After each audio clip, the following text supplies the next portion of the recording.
Welcome back to the channel. Today we get to look a little bit further at our poor Sienna. It's been through the ringer, but a lot of you have probably seen your Siennas and other minivans of the similar type put through your own type of ringer. So stay tuned. Where shall we start? Well, let's start with when we first got this. We actually first bought this in 2025 with 246,000 miles on it. And as you can tell, the door is giving us fits. But it's actually pretty clean for a car that is, let's see, this is the 2011 model. Toyota Sienna.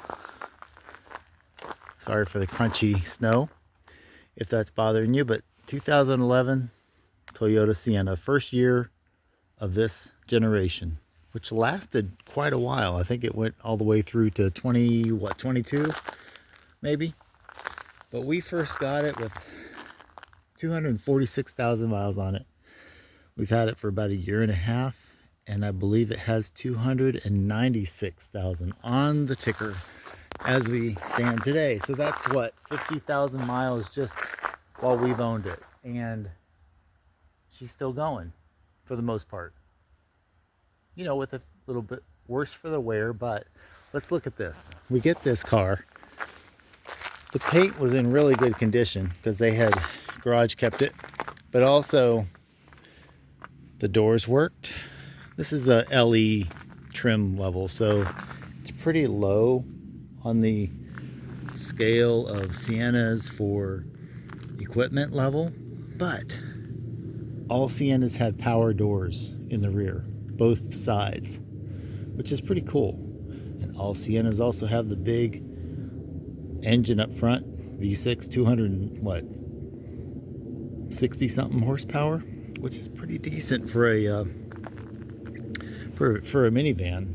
I mean, it will get up and go. But getting back to this, first thing that happens is we have our friends jump in with kids, friends and whatnot, and they try to open this door, and they feel the resistance of the motor that will nicely open it for them if they just let it go, but they push against that as hard as they can to open it, as you would if you're a teenager, right? Got to get that open, and promptly break the door that lasted 15 years and then didn't last with us for about a month. So that being what it is, the doors don't work. So there you go. You should actually look at my old video where I tell you what to do if your door stops working and you have that cable whip that sticks out back here. You can look that on. I might put that video up here so you can just click there and go to that and see how to do that. But in any case, let's move on. We have a DVD player in here that worked pretty well, kept things entertained, of course, and the stereo actually, for being a 2011, even has Bluetooth, which is pretty decent. And again, even though this is the low LE model, which is like entry level basically, it has a reverse camera. When you're in reverse gear, you can see the down in that hole, there'll be a screen that comes on. Still works. So very pleased with, you know, just the general level of equipment that's put onto these. But again, ours is kind of ready to go to somebody else's ownership. And you can tell me whether you think it's worth it to get rid of it, or if you think, you know, seating for 8, that we should just keep repairing and going with this car, because we have a few things that have happened in the meantime. Here is our first pretty large blemish. It's actually an area where we backed into a FedEx truck. Yeah, in our driveway. Yes, I know. You're saying, why did you back into a truck in your driveway? Well, because they were quiet, backing out. She didn't see the truck parked there, and kids were making noise. You know how it is. And promptly sideswiped that truck, bending this quarter panel back here up, moving the bumper guard over, and breaking out this lens right here. Good thing for us, all these are red LEDs, so you don't really need the lens for it to be red. And the amber turn signal still serves as a amber turn signal. So that being what it is, then we move up front and look at the area where the front took its hit. What happened? Our daughter was driving in, parking somewhere, went over a curb, realized that she had kind of beached it up on that curb. And what did she do? Promptly put it in reverse, backed out, tearing off the shroud cover that goes underneath there and making it floppy underneath. So it's flopping in the breeze as you drive. So that gets pulled out.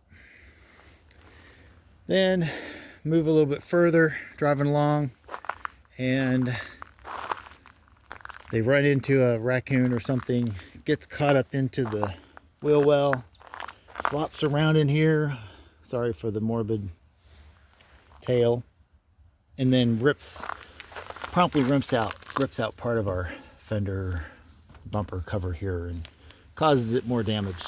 This is always actually popping out during our ownership, but that down there is kind of a new, what I call it is extended wheel well clearance. That's what we call that. So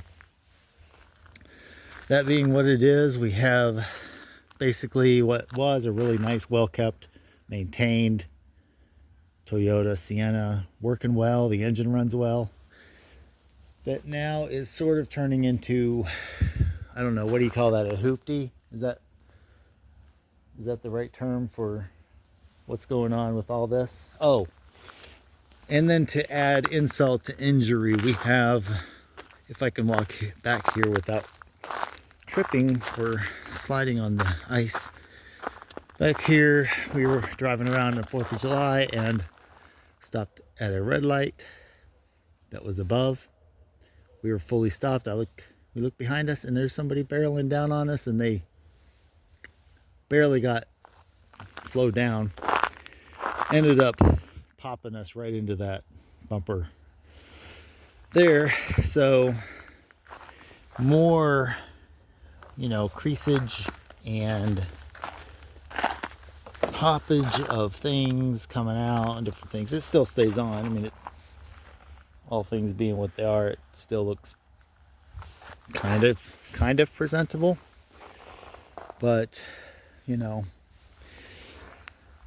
still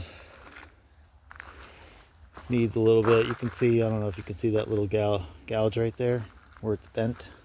That was there before we got it, but not too bad. You can't really tell it until you're like 20 feet away, so it's still a 20-footer at that point when we first got it. But now it's starting to look and feel like it needs to be, basically a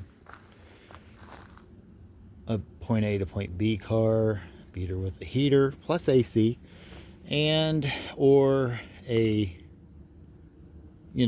high schooler's dream get around town car. Who knows? But what we can do is actually here now grab the keys, and I'll let you experience what a Toyota Sienna that's gone through the ringer does when it gets started, because it's still pretty nice. Let's check it out. Here we go. Ready?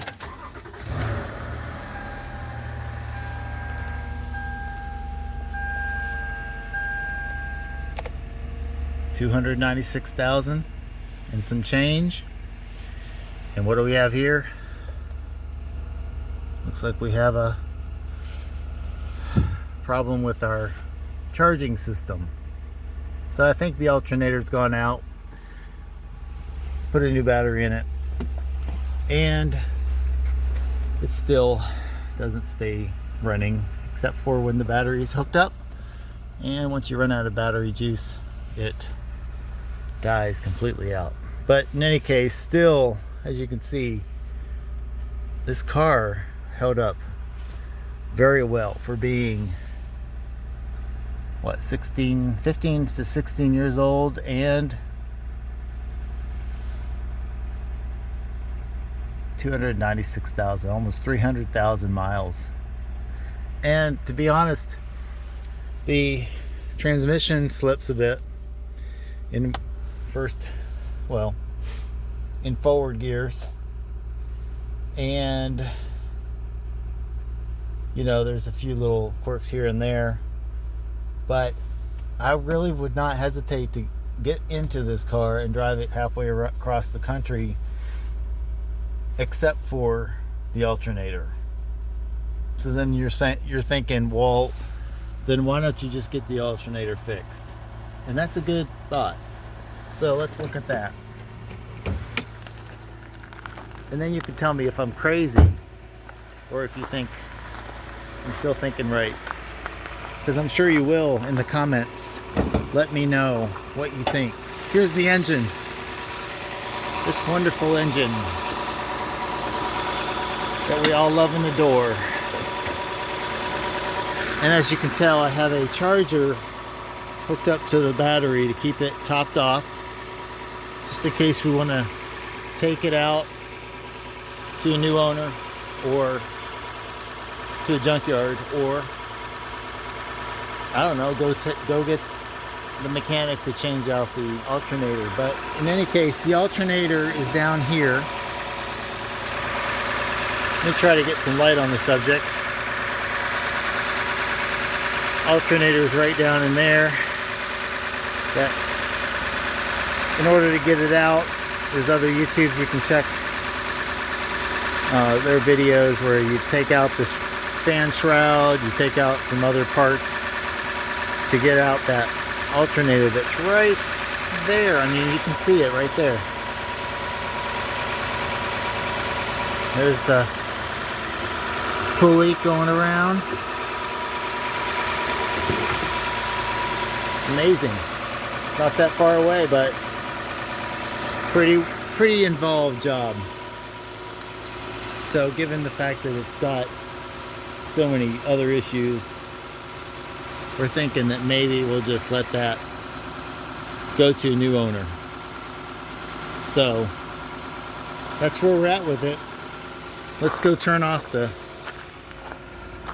ignition and get this thing squared away, potentially for a new owner, because that's where it's going to go, unless you guys talk me out of it.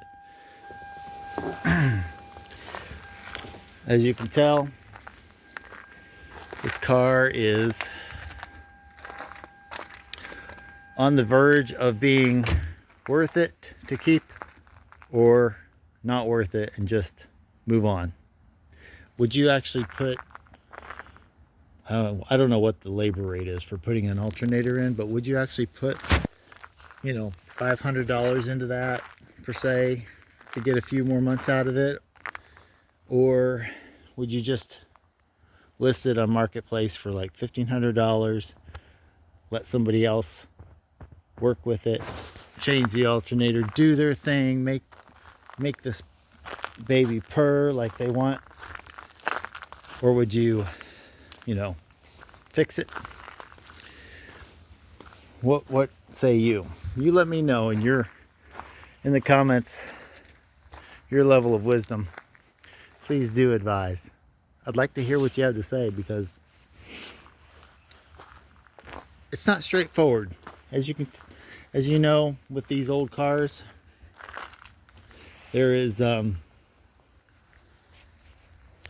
point of no return. There's a point of doing your cost benefit analysis where you say, let's move on, get a different car that's more suited to our current lifestyle, and or not, keep fixing the good old standby.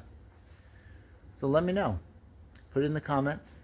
I'd love to hear what you have to say, and we'll let you know what happens here when we start showing this car to some folks to see if they will take ownership of it, given all these problems, for the low price of $1,500 firm, right? Because we know what we got.